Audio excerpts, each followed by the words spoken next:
আজকে গ্রামারটাকে আমরা একদম নিজের মতন করে করব, হ্যাঁ, শিখবো, যাতে করে গ্রামারটা আমাদের কাছে কঠিন না লাগে। কারণ আমাদের নোবেল লেকচার হয়ে গেলেও এমনিতেও আমাদের হাতে সময় থাকবে অনেক।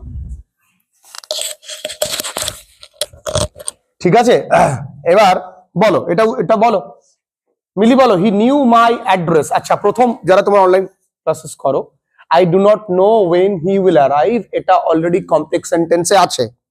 আচ্ছা, তাহলে আমাকে বলো তো এটা কোন ক্লজে আছে? মিলি বলো তো দেখি। আমি জানি না। না, এটা কিন্তু নাউন ক্লজেই আছে। কি জানো না,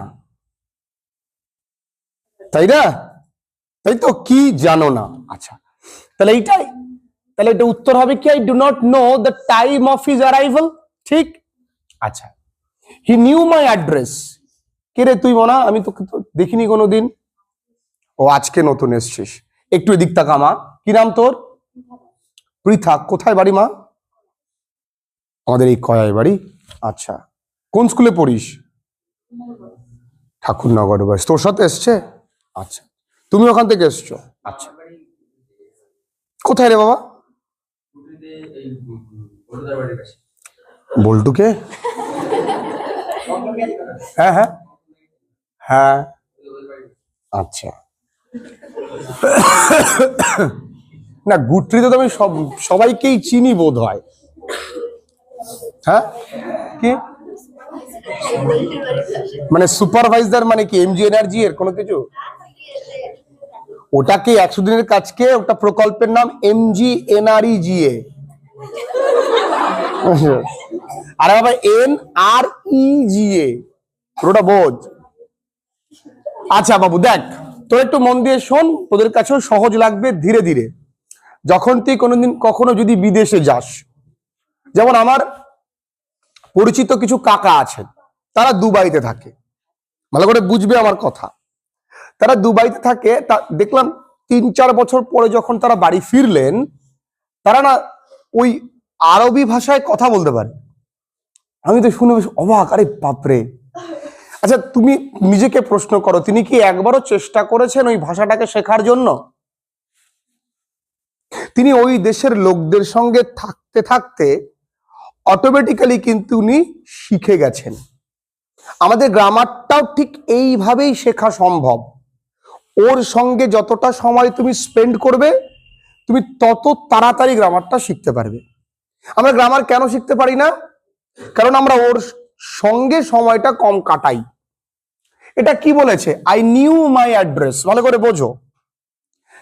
হি নিউ মাই অ্যাড্রেস, সে জানতো আমার ঠিকানা। তাহলে জানতো আমার ঠিকানা। এবার প্রশ্ন, নীলকালি, হ্যাঁ, এখানে জানতো কি জানতো? যদি প্রশ্ন করে আমি, কি জানতো? কোথায় আমি থাকতাম।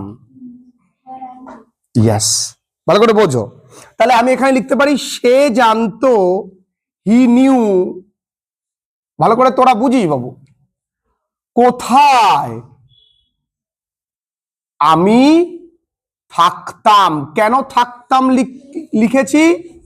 কারণ এটা পাস্ট টেন্সে আছে তাই। তাহলে he knew where I lived. আচ্ছা স্যার, আমি তো এমনও তো হতে পারে যে আমি এখনো সেখানে বাস করি, তাহলে আমি লিভও লিখলেও কিন্তু ভুল নেই। হেলান দিবি না। তাহলে এইরকমই একটা করতে দিই তোদেরকে।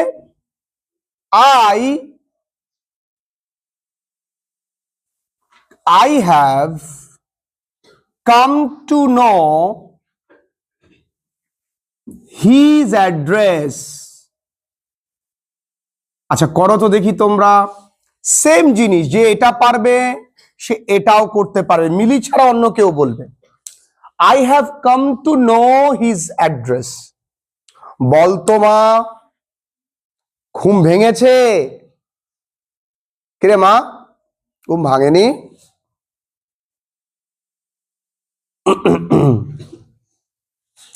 I have come হবে, এটা কেম নয়, come to know his address। কেউ, আচ্ছা আমি এখানে কি লিখেছিলাম? হি নিউ লিখেছিলাম। তা কার কোন জায়গাটা চেঞ্জ করেছি? মাই অ্যাড্রেসের জায়গা চেঞ্জ করেছি। বুদ্ধিমানেরা কি করবে? তাহলে এখানে হিজ অ্যাড্রেসের জায়গাটুকু তো চেঞ্জ হবে, আর তো কিছু চেঞ্জ হবে না। তাহলে I have come to know where he lives, কারণ প্রেজেন্ট টেন্স তো হ্যাভ কাম, তাহলে where he lives। কঠিন আছে? তাহলে একটা পারলে পাঁচটা পারা যায়, কিন্তু আমরা প্র্যাকটিসই করি না। এগুলো তো আমি এমন না যে আজকে নতুন করাচ্ছি, আমি তো শিখিয়ে দিয়েছি নাউন ক্লজ দিয়ে কমপ্লেক্স করা। আচ্ছা বলতো, his statement is true. What he stated is true. What he stated. এবার প্রশ্ন, স্যার অনেকে আমাকে প্রশ্ন করেছে আমার অনলাইন ক্লাসের, what he stated is true. আচ্ছা, সে যা বলে সেটা সত্যি হয়। আচ্ছা, যা বলেছে সেটা সত্যি কি করে? কেন স্যার এটা পাস্ট টেন্সে হলো? প্রশ্ন করেছে। উত্তরটা এমন, দেখো আগে কোনো কথা তো বলবে, তারপরে তো বুঝবো যে সেটা ঠিক না ভুল, সেই কারণে what he stated is true. আচ্ছা, যদি এরকম থাকে, হিজ ওয়ার্ডস আর ফলস, বলো দেখি। হোয়াট হি সেইজ, কেন what he said are false. What he said are false.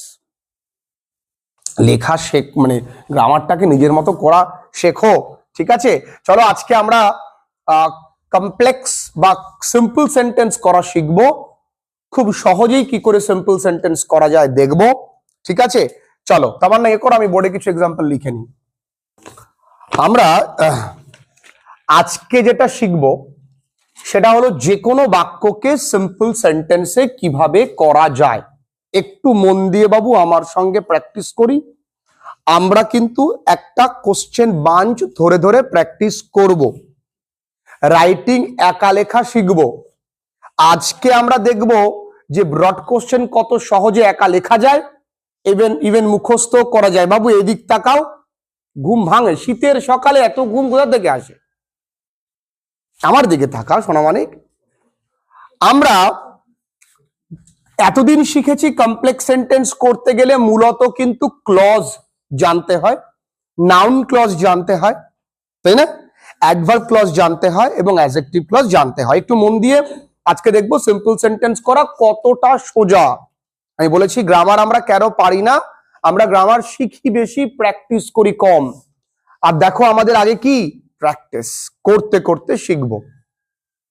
আজ আমরা শিখবো কমপ্লেক্স অথবা কম্পাউন্ড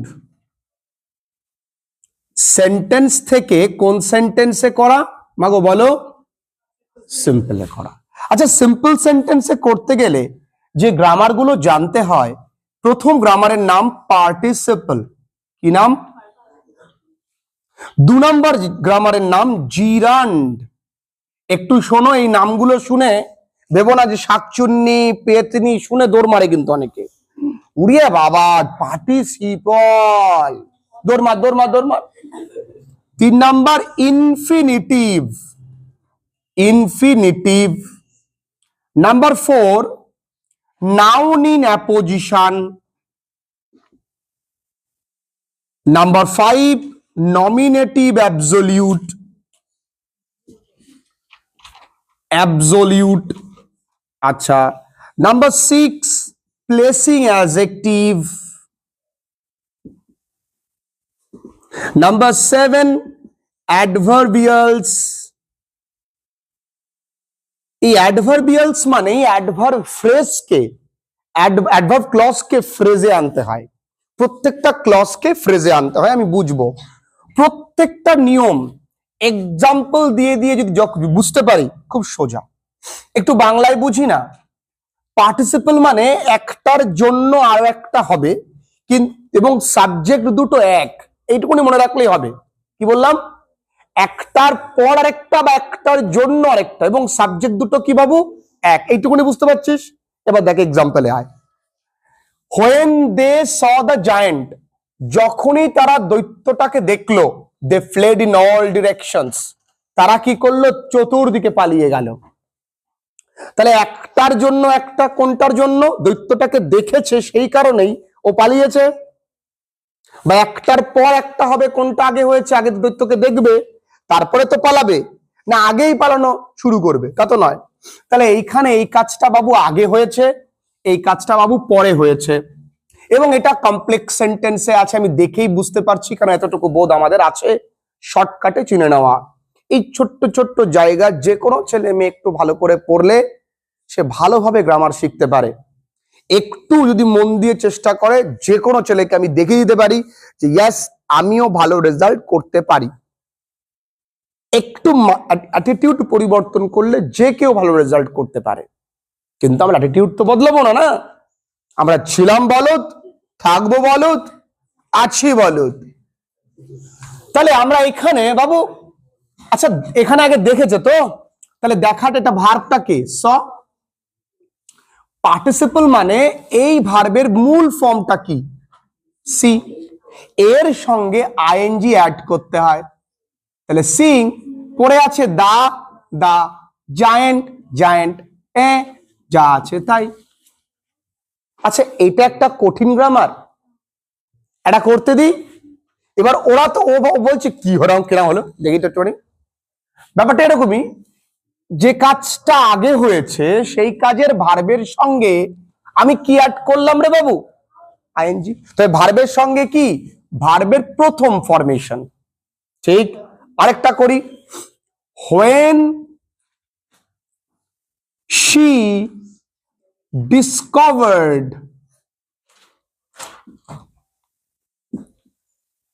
the land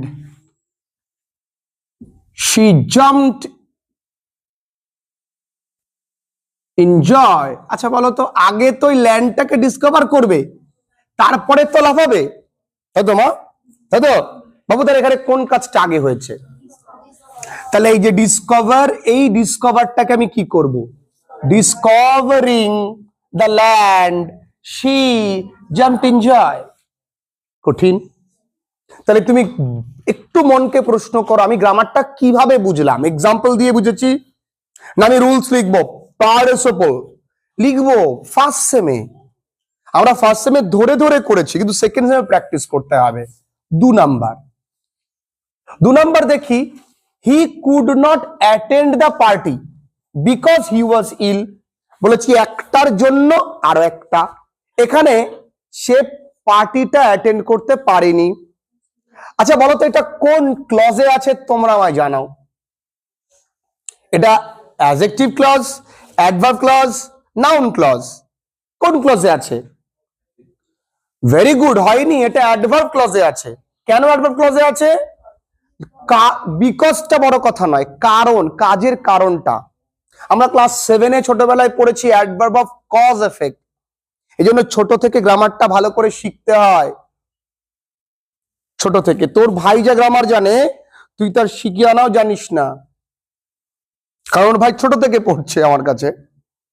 তো হি could not attend the party, ভাইয়ের পরীক্ষা ভালো হয়েছে রে মা, তোর ভাই এবার ফার্স্ট হয়ে যাবে। হ্যাঁ একটু তাড়াতাড়ি, আমার এখানেও পরীক্ষা দেখলাম তাড়াতাড়ি দিয়ে বাবুর হয়ে গেছে, একটু তাড়াহুড়ো করে। He could not attend the party because he was ill. আচ্ছা আগে তো অসুস্থ হবে, তারপরে তো যাব না, তাহলে এইখানে কোন কাজটা আগে হয়েছে বাবা, এইটা। তাহলে আমি এখানে কার সঙ্গে আইনজি যুক্ত করব, হিং, ওয়াজিং, ইলিং। আচ্ছা am, is, are, was, were, এগুলো কি ভার্ব? আমি কি লিখবো, বিং। পড়ে আছে কে, ইল। সাবজেক্ট কিন্তু লিখছি না, লক্ষ্য করেছো, বিং ইল, কমা দিয়ে হি could not attend the party. তাহলে এরকমই একটা করতে দিই, আগে শিখে নাও। আচ্ছা যদি বলি she could not go there as she was, she was scared। বলো দেখি, being scared she could not go there. কঠিন কিচ্ছু নেই তো, লাগবে না গ্রামার কঠিন। আসি 3 দাগে। They took the shelter under a tree because they were driven by the rain. অনেকের মধ্যে প্রশ্ন আসে, ও স্যার আমি কি করে বসবো বলেন দিন স্যার, আমি যে এটা এই নিয়মেই হবে বুঝতে হয়নি স্যার। তার একটাই প্রধান কারণ, প্র্যাকটিস করে না। তুমি একটা ছেলের কি করে বসবা এ ছেলে, তুমি একটা মেয়ের কি করে বসবা এ মেয়ে, আরে বাবা দেখেই তো বোঝা যায়। তার মানে সেন্টেন্সটা দেখলেই বুঝতে পারবো। আমি দেখেই বলে দেবো এটা কমপ্লেক্স সেন্টেন্সে আছে, আমি দেখেই বলে দেবো এটা পার্টিসিপল দিয়ে করতে হবে, এখানে বিং আসবে। কেন? কারণ তারা শেল্টার নিয়েছে গাছের তলায়। কেন? কারণ they were driven by rain, তারা বৃষ্টির সম্মুখীন হয়েছিল। তাহলে এখানে কি রে বাবু, তাহলে এখানে কি লিখবি? being driven by the rain, like being driven by the rain they took shelter under a tree. আমি তো তোদেরকে বারবার করে বলি তোর একা কর, তোকে দেখে আমার মনে হচ্ছে কি জানিস, আমার কেউ নেই আর বাঁচবো না বেশি দিন, গ্রামাসিকে কি হবে, একটু নড়ে চড়ে বয় বাবা। হ্যাঁ, মেয়েদের অ্যাটিটিউড দেখ আর তোদের দেখ, ছেলেগুলো যেমন জিমিয়ে বলছে আর ভালো ছদিন তো মাতৃ মাতৃ ওরাই মরা মতন হয়ে যাচ্ছে। আচ্ছা, পরেরটা এইবার দেখো, এই যে নিয়মগুলো করলাম, এই নিয়মটার নামই পার্টিসিপল। বাবু আমি পার্টিসিপল খুব ডিটেলে করিয়েছি, প্রেজেন্ট পার্টিসিপল, পাস্ট পার্টিসিপল এবং পারফেক্ট পার্টিসিপল ফার্স্ট সেমে ভীষণ ডিটেলে করিয়েছি। পার্টিসিপল বাই ফানি লার্নিং লিখে সার্চ করলেই কিন্তু তোমরা দেখে নিতে পারবে। তবে হ্যাঁ, এখন তোমাদেরকে প্র্যাকটিস করতে হবে, তাই আমাদের প্র্যাকটিসে যতটুকু প্রয়োজন ততটুকু শিখবো, গ্রামারের জড়তায় তোমাকে জড়াবো না। এবার দেখি, এবার আমরা করাবো নমিনেটিভ অ্যাবসলিউট। ব্যাপারটা হলো, একটু আগে কি বলেছি, একটির পর একটি, আমি বোর্ডে যা লিখবো সেটাই তোমরা খাতায় লিখবে, একটির পর একটি। এবং সাবজেক্ট দুটো এক, তাই তো? আর নমিনেটিভ অ্যাবসলিউটও কি, একটির পর একটি, কিন্তু সাবজেক্ট দুটি ভিন্ন বা আলাদা। এটাই হচ্ছে ফ্যাক্টর, ভালো করে বোঝ। যদি পুলিশ আসে, ধর আমার বাড়িতে পুলিশ এসছে, তা পুলিশ পালাবে না চোর পালাবে? তাহলে the police came, the thief fled. তাহলে পুলিশ এসছে সাবজেক্ট আলাদা কিন্তু, আর ফ্লেড পালিয়েছে, তাই মানে তোমার চোর পালিয়েছে, তাই তো? তাহলে সাবজেক্ট দুটো আলাদা। তাহলে এখানে কি বলেছে, যখনই তারা ঘরে প্রবেশ করলো সে পাশের ঘরে চলে গেল। ভালো করে বুঝবে, অনেক সময় হয় না বাড়িতে আত্মীয় স্বজন আসলে মেয়েটা পাশের ঘরে চলে যায়, ঠিক? তাহলে এক্ষেত্রে সাবজেক্ট দুটো কি আলাদা না? তখন কি করব? খুবই সোজা, তখন আমাদের কাজ দেখে নাও, শিখে নাও। ফার্স্ট সাবজেক্ট, তার সঙ্গে হ্যাভিং, তার সঙ্গে V3, এইটুকুনি করতে পারবে না? মনে রাখো, ফার্স্ট সাবজেক্টটাকে দে, এবার লিখবে কি হ্যাভিং, এবার V3 অলরেডি করে দেওয়া আছে। তাহলে দে হ্যাভিং এন্টার্ড দ্য রুম। তুমি কি করেছো মা? কিচ্ছু করনি, শুধু এইখানে এন্টার্ড এর একটা হ্যাভিং লিখেছো। তাহলে দেখো, they having entered the room comma she ran to the next door, মানে তারা ঢোকার জন্য সে পাশের ঘরে চলে গেল। এবার একটা করতে দিই, when the police came the thief fled। আচ্ছা বলো তো, একটু বুদ্ধি করে বলো, উত্তরটাকে বলো। মা বলতো, মা তুই চেষ্টা কর আমার সঙ্গে।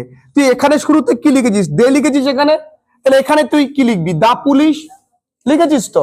এবার তুই কি লিখেছিস মারে? হ্যাভিং লিখেছিস, এখানেও তুই হ্যাভিং লিখবি, দা পুলিশ হ্যাভিং। এরপরে ভার্বের থার্ড ফর্ম লিখতে বলেছি। তাহলে এই কেমের থার্ড ফর্ম কি? কাম, কেম, আবারও কাম, রান, র্যান, আবারও রান। আমরা এবার যখনই দেখলাম অজানা কিছু আমার সামনে এসছে, তখনই আমার কনফিডেন্স লেভেল ডাউন হয়ে যায়। মনে রাখবি, পৃথিবীতে সবাই সবকিছু জানতে পারে না, অজানা থাকবেই, কিন্তু যেটা জানবো সেটা ভালো করে জানবো। তাহলে আমার একটা স্টেপ আমি এগিয়ে যেতে পারবো। তাহলে তাহলে the police having come the thief fled, কঠিন আছে?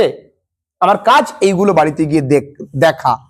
তাহলে আমাদের কিন্তু এখনো ওই আইএনজি দিয়েই চলছে, দেখো এখনো আইএনজি দিয়েই কাজ চলছে কিনা দেখো, সবই আইএনজি, কোথাও বিং, কোথাও সিং, কোথাও হ্যাভিং আসছে। আচ্ছা, although I requested him repeatedly, যদিও আমি বারবার তাকে রিকোয়েস্ট করেছিলাম, হি শট দ্য ডগ, সে কুকুরটিকে গুলি তাও করলো। আচ্ছা বাবু, যদি কোনো বাক্যের মধ্যে অলদো থাকে, কোনো বাক্যের মধ্যে দো থাকে, তাহলে সেটা কমপ্লেক্স সেন্টেন্স হয়। সেই বাক্যকে একটা চেইন আছে। চেইন কি? যদি কোনো বাক্যের মধ্যে অলদো থাকে, সেই বাক্যকে সিম্পল করতে গেলে ইনস্পাইট অফ আনতে হয়। কি আনতে হয়? In spite of. সেই বাক্যকে কমপ্লেক্স করতে গেলে সরি কম্পাউন্ড করতে গেলে বাট আনতে হয়। এটা মনে রাখবে। তাহলে অলদো থাকলে সিম্পল করতে গেলে ইনস্পাইট অফ, অথবা শুধু ডেসপাইট, অথবা শুধু, যদি কেউ ডেসপাইট অফ লেখে তাকে খুন করে ফেলবে না, তবে ডেসপাইটের পরে অফ না লেখাই ভালো। তাহলে আমি উত্তরটা কি লিখবো? In spite of. তাহলে although I requested him repeatedly, তাহলে ইনস্পাইট অফ, দেখো তখন যখন অফ লিখবে না, এই আইটা বদলে যাবে, মাই হয়ে যাবে। তাহলে in spite of my repeated request, একটুখানি এটা কঠিন, একটু কঠিন, রিপিটেড রিকোয়েস্ট, তারপরে যা আছে তাই, হি শট দ্য ডগ। কারণ ইনস্পাইট অফ এর পরে হয় আইএনজি হয়, না হলে এইগুলো চেঞ্জ হয়ে যায়। একটু শিখে নাও, কি করে করলাম বুঝে নাও। যদিও আমি তাকে বারবার অনুরোধ করেছিলাম, তার মানে কি আমার বারবার অনুরোধ সত্ত্বেও সে তাকে মেরে দিয়েছিল। একটা করতে দিলে তোমরা বুঝবে, দাঁড়াও এখন। Although I said him 1,000 times, he denied, আমি 100 বার বলা সত্ত্বেও সে অস্বীকার করলো। তাহলে কি হবে? ইনস্পাইট অফ মাই, এখানে মাই 1000, দেখো ইনস্পাইট অফ, তখন কিন্তু আর হচ্ছে না। কেন হচ্ছে না জানো? তখন এরকম হবে, ইনস্পাইট অফ, এই সেইড এর মূল ভার্ব কি? সে, আইএনজি অ্যাড করলে কি হবে? সেইং। তাহলে ইনস্পাইট অফ সেইং 1000 টাইমস। তাহলে এইখানেও তো এটা করা যায়, in spite of requesting him repeatedly. আরো সহজ হয়, কি করে করা যায়? ইনস্পাইট অফ, এরপরে কি করবো? আইএনজি। তাহলে রিকোয়েস্টের সঙ্গে কি যোগ করবো? ING. Requesting him repeatedly he shot the dog. ভালো করে এটা বুঝে নাও, আবারও বুঝে নাও, আমি তোমাদেরকে সময় দিচ্ছি, বুঝে নাও, আমি আবার বলবো, বুঝে নাও। আরো একটা এক্সাম্পল, যতক্ষণ না বুঝতে পারবে আমি বোঝাবো, আর আমিও বুঝি কোথায় তুমি বুঝতে পারছো, কোথায় পারছো না। বাবু, ইনস্পাইট অফ এর পরে তোমাকে হয় এইভাবে করতে হবে, যেটা একটু কঠিন, নচেত অফের পরে আইএনজি তোমাকে আনতে হবে, মূল কথা এইটা। তাহলে দোয়ের জায়গায় তুমি কি লিখছো? তুমি দোয়ের জায়গায় লিখেছো ইনস্পাইট অফ। এবার তুমি কি লিখবে? আইএনজি। তাহলে কল্ড এর সঙ্গে তুমি আইএনজি করতে পারো কলিং। কাকে? তাহলে ইনস্পাইট অফ কলিং হিম, এই হিমটাকে, তাহলে ইনস্পাইট অফ কলিং হিম, তাহলে রনিত তো তাকে ডেকেছে, তাহলে in spite of calling him he did not reply. কিন্তু রনিতটা গেল কোথায় বলো? তখন তাহলে তুমি though Ronit called him he did not reply, ভালো করে বোঝো। তাহলে in spite of calling him he did not reply, আমি তো হি এর কথাটাই বারবার পাচ্ছি। কেন? রনিত ডেকেছিল। তাহলে in spite of Ranit's call he did not reply, রনিতের ডাকা সত্ত্বেও সে উত্তর। দেখো এটা নাউন হয়ে গেল। এগুলো কঠিন, এগুলো মুখস্থ রাখবে, পরেরটাই আমরা আসি। এবার দেখি, he is so timid that he can not accept the truth. এটা কোন নিয়মে আসবে? জিরান, সরি ইনফিনিটিভ। ইনফিনিটিভ মানে কি? 2 প্লাস V1। এটা তো সোজা। এই সো এর জায়গায় কি দেব? তোরা সবাই মিলে এরকম থু থু করতে শুরু করিস না।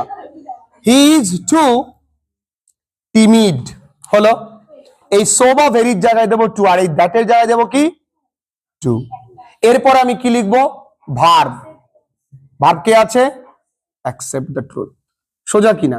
আরে বাবা 10টা গ্রামার করলে অ্যাডভান্স তো একটা দুটো থাকবেই, থাকবে না? যেমন এইটার ক্ষেত্রে আমি দেখেছিলাম যে ইনস্পাইট অফ, এই যে এখানে in spite of saying him 1000 times, ঠিক আছে? তুমি যদি এখানে আরেকটা জিনিস তুমি জেনে নাও, তুমি যদি এখানে in spite of calling him Ranit নাও লেখো তাতেও সমস্যা নেই, উত্তরটা কিন্তু হবে। ওটা সহজ হয় বোঝার ক্ষেত্রে, তাই না?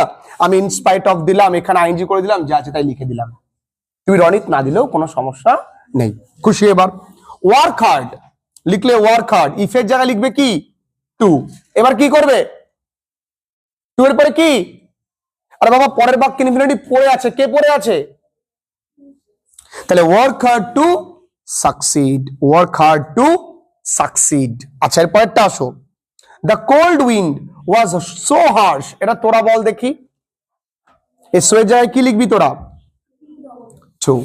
তাহলে the cold wind was too harsh, এবার দ্যাটের জায়গায় লিখবি কি 2, তারপরে লিখবি কি? এই লিখতে পারবি ভেঞ্চার আউট। ভেঞ্চার আউট মানে কি? ঘুরে বেড়ানো বা বাইরে বেরোনো।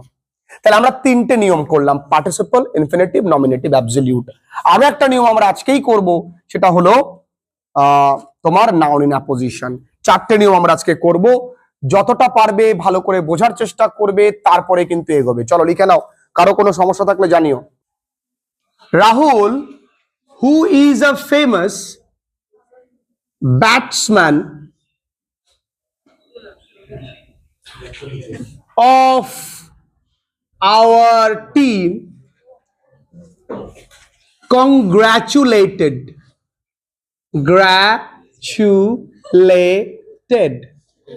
me। ভালো করে বুঝবে।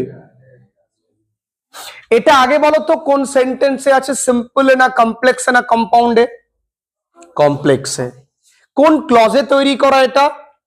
অ্যাডজেক্টিভ ক্লজে, যেখানে আমরা রাহুলের পরিচয় পাবো। আচ্ছা আমরা যে নিয়মটা করছি সেই নিয়মের নাম নাউন ইন অ্যাপোজিশন। একটু ভালো করে বুঝবে, অ্যাপোজিশন মানে পাশাপাশি বসা। ঠিক নাউন ইন অ্যাপোজিশন বলতে তুমি এইটাকেই বুঝবে, দুটো নাউন পাশাপাশি বসবে, মাঝে একটা কি কমা। তাহলে রাহুল যে, সেই হচ্ছে একজন বিখ্যাত ব্যাটসম্যান আমাদের টিমে। তার কাজ কি? আমাকে কংগ্রাচুলেট করেছে। একই রকম ভাবে Gandhiji, who was the greatest, মহান কি? Who was one of the greatest freedom fighters, ঠিক আছে? sat for fasting, তিনি কিসে বসেছিলেন? অনশনে, EST। হ্যাঁ আচ্ছা, দুটো ভালো করে যদি এইটা বুঝতে পারো এটাও পারবে, এটা তোমাদের জন্য থাকছে, এটা আমি বুঝিয়ে দিচ্ছি। 4টে নিয়ম ধীরে ধীরে এগোবো, গ্রামারটা ভালো করে বুঝবো। তাহলে ভালো করে বুঝে নাও। আচ্ছা যে রাহুল, সেই তো ফেমাস ব্যাটসম্যান, তাহলে দুটোদের মিলনে বাধা দিচ্ছে এই হনুমানটা আর এই হনুমানটা। এই দুটো হনুমানকে জ্বালিয়ে পুড়ি একটা কমায় করে দিয়েছি। তাহলে রাহুল কমা আ ফেমাস ব্যাটসম্যান, এই দুজনের কাজ কি? Congratulated me. শেষ গ্রামার। ঠিক? তাহলে নিচেরটা আমি কি করব? গান্ধীজি কমা one of the greatest freedom fighters, comma, sat for fasting. এর নামই নাউন ইন অ্যাপোজিশন। ক্লাস 11 এর গ্রামার ঠিক এতটাই মজাদার। এবার কাজ কি, বাড়িতে গিয়ে প্র্যাকটিস করতে হবে। আরো একবার বলি, ওই ইনস্পাইট অফ, ডিসপাইট অফ, ওই ডিসপাইট একটু কঠিন লেগেছে বোধ হয়, তো তবুও বলবো তুমি ওখানে সাবজেক্টটা তুলেও করতে পারো, কোনো সমস্যা নেই। চলো লিখে নাও। এবার আমরা ব্রড কোশ্চেনে যাই। একটু বলি তাহলে, যদি আমরা একটু সাম আপ করি, দেখো এখানে যে কজন পড়ছো সবাই তো বোঝার চেষ্টা করো না, যারা বোঝার চেষ্টা করবে তারা বুঝতে পারবে। আমি প্রথমে দেখেছি যে ভাই যে কাজটা আগে হবে তার সঙ্গে আইএনজি অ্যাড করতে হচ্ছে। তারপরে দেখেছি ভাই আমি বিং করেছি কোথাও। তারপরে সাবজেক্ট দুটো আলাদা বলে প্রথম সাবজেক্টের পরে হ্যাভিং লিখে V3 করেছি। তারপরের নিয়মে ইনস্পাইট অফ লিখে আইএনজি করে বাকি অংশটা করেছি। তাছাড়াও আমি দু একটা দেখেছি যে নাউন করে করতে হয়, কোনো সমস্যা নেই। তারপরের নিয়মে আমি এসেছি টু করা, মানে ইনফিনিটিভ করা। তারপরের নিয়মে আমার কমা দেওয়া। এইটুকুনি সামারাইজ করো। এখানে তুমি পড়তে এসছো, বাবা মা কষ্ট করে স্বপ্ন বুকে নিয়ে পাঠিয়েছে, ফাঁকি দিও না। আমি বারবার করে বলি, পৃথিবীতে সকলে ভালো রেজাল্ট করবার ক্ষমতা রাখে, সবাই ভালো ছেলে মেয়ে, কিন্তু কিভাবে পড়াশুনো করলে ভালো রেজাল্ট করতে হবে এ নিয়ে সকলের মধ্যে প্রশ্ন। ভালো রেজাল্ট করতে গেলে প্রথম চেঞ্জ করতে হয় অ্যাটিটিউড। যারা একটু ভালো স্টুডেন্ট তারা তাদের মূল্যবান সময়, অর্থাৎ পড়তে যখন তারা যায়, সেই 1.5 ঘন্টা হোক 1 ঘন্টা হোক, সেই সময়টাকে একদম বন্ধুর সঙ্গে গল্প করে কাটায় না। তারাও বন্ধু বান্ধবের সঙ্গে গল্প করে, আনন্দ করে, ঘুরে বেড়ায়, কিন্তু পড়বার সময় দেখবে দে আর ভেরি সিরিয়াস। আর ভালো ছেলের একটা জিনিস লক্ষণীয়, যে তার খারাপ বন্ধু হলেও সে কিন্তু খারাপটার সঙ্গে মিশতে মিশতে খারাপ হয় না, বরঞ্চ এই খারাপটা ভালোটার সঙ্গে মিশতে মিশতে ভালো হওয়ার চেষ্টা করে। ওই পচা আলুর গল্পটা এক্ষেত্রে একটু রিভার্সে যায়। আর ভালো যারা পড়াশুনো করে, যারা ভালো রেজাল্ট করতে চায়, তাদের যেটা সবাই করে থাকে একটাই, মানে ভীষণ গুরুত্বপূর্ণ জিনিস, তারা প্রচুর পরিমাণে নিজের অ্যাসেসমেন্ট করে। নিজের অ্যাসেসমেন্ট মানে কি, একটু আগে আমরা গ্রামার করে একটা পুরো ব্যাপারটাকে বোঝার চেষ্টা করলাম না, যে আমরা কি কি করেছি। তাই যারা ভালো স্টুডেন্ট তারা অ্যাসেসমেন্ট করে আমার কোন জায়গাটা উইকনেস আছে, সেটার উপরে তারা প্রচুর পরিশ্রম করে। ভালো ছেলে মেয়েরা নিজেদের সঙ্গে নিজেরা কম্পিট করে, নিজেদের মাস্টারমশাই নিজেরা হয়, নিজেরা যদি কোনো কিছু পড়ে সেটা লেখে, ভালো করে বোঝে, সেটা নিয়ে পর্যালোচনায় বেরোয়, কাউকে বোঝানোর চেষ্টা করে। ভালো ছেলে মেয়েরা বাবা মায়ের খুব কাছে থাকে। দেখবে যারা ভালো স্টুডেন্ট তাদের মা বাবা অত্যন্ত ওয়াকিবহল।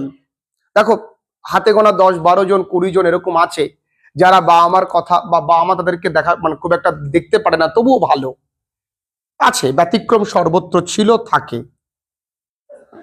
তো একটু পড়াশুনো করলে তোমরা ভালো রেজাল্ট করতে পারো।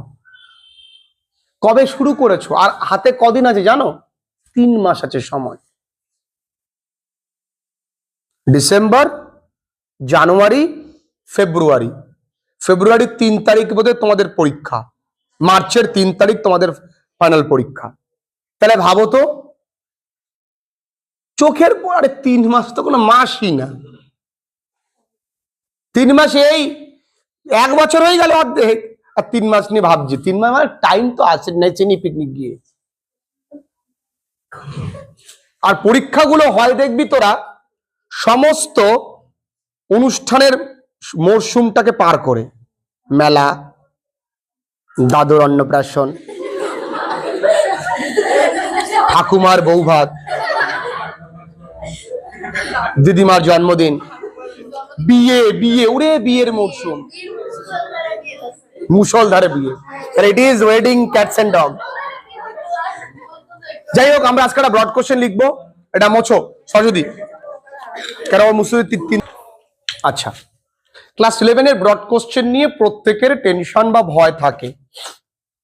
কত ব্রড কোশ্চেন পণ্ডিতদের মতন মুখস্থ করবে যেখানে কঠিন কঠিন শব্দ দেওয়া থাকে? আমরা আজকে ব্রড কোশ্চেন একা লিখি। এই গল্পগুলো থেকে আমাদের একটা ব্রড কোশ্চেন লিখতে হবে যার প্রশ্নমান কত? 5। আমরা তো জানি এই গল্পগুলো খুব সোজা, নিজেরাই লিখবো এবং আমার চ্যালেঞ্জ প্রত্যেকে যারা অনলাইন ক্লাসেস করছো জায়গায় মুখস্থ হয়ে যাবে। বলেছে how did the caste system affect, মনে রাখবে অ্যাফেক্ট, প্রভাব ফেলেছিল দ্য লাইফ অফ দি ব্রাহ্মণ, মানে ব্রাহ্মণের জীবনে, in the story the Ghosh ব্রাহ্মণ। ঘোষ ব্রাহ্মণ গল্পে কিভাবে ওই কাস্ট সিস্টেমটা, কারণ এই ব্রাহ্মণটা একজন নন কুলিন ছিলেন, মনে আছে? তিনি গরিব ছিলেন, তিনি বিবাহের জন্য কনে পক্ষকে তার বাবা মাকে ডাউরি দিতে হয়েছিল, মানে কি বলা ওটাকে, পণ দিতে হয়েছিল, উল্টো। এবার আসি, আমি উত্তর লিখি। In the story, in the story, গল্পটার নাম কি? দ্য ঘোস্ট ব্রাহ্মণ। দেখো কত সহজে লিখবো আমরা, দ্য ঘোস্ট ব্রাহ্মণ। দি ব্রাহ্মণ, ওই ব্রাহ্মণ ছিলেন, ইংরেজি কি হতে পারে? ওয়াজ। একজন অ্যান নিষ্পাপ, ইনোসেন্ট, ভেরি গুড, ভুগি, ভিকটিম অফ দা কি কাস্ট সিস্টেম।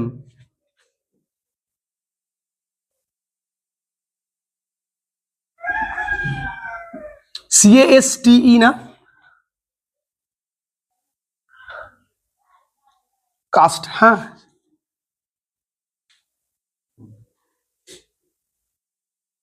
CASTE। তো দেখো তোদের বইটা দেখতো, পজ করোটা। হ্যাঁ CAST, এই কাস্ট মানে তো নিক্ষেপ করা। তাহলে in the story the ghost Brahmin, the Brahmin was a innocent victim of the caste system, full stop. আচ্ছা, সে ছিল, হি ওয়াজ এ নিচু জাতি, লোয়ার কাস্ট, নন কুলিন, তাই না? নন কুলিন মানে কি? কুলিন একটা বংশ, সেই বংশের নয়, নন কুলিন ব্রাহ্মণ। সো, সুতরাং, হি হ্যাড টু পে, সুতরাং তাকে দিতে হয়েছিল একটি বিরাট অঙ্কের, হিউজ, ডাউরি, তার শাউরিকে। So he had to pay huge dowry to the brides, BRIDE', brides parents, বাবা মাকে। তাহলে তিনি ব্যর্থ হয়েছিলেন, failed to, তিনি ব্যর্থ হয়েছিলেন তাদেরকে সন্তুষ্ট করতে, স্যাটিসফাই দেয়ার ক্লেইম, ক্লেইম মানে চাওয়া, আরো অনেক কিছু তারা চেয়েছিল। He fail to satisfy their claim. So বা অ্যাজ আ রেজাল্ট, এর ফলস্বরূপ তাকে দাঁড়ে দাঁড়ে বা বড়লোকদের কাছ থেকে ভিক্ষে করতে হয়েছিল। হি হ্যাড টু বেগ, কি? পয়সা, অর্থ, মানি, কাদের কাছ থেকে? Beg of the rich people,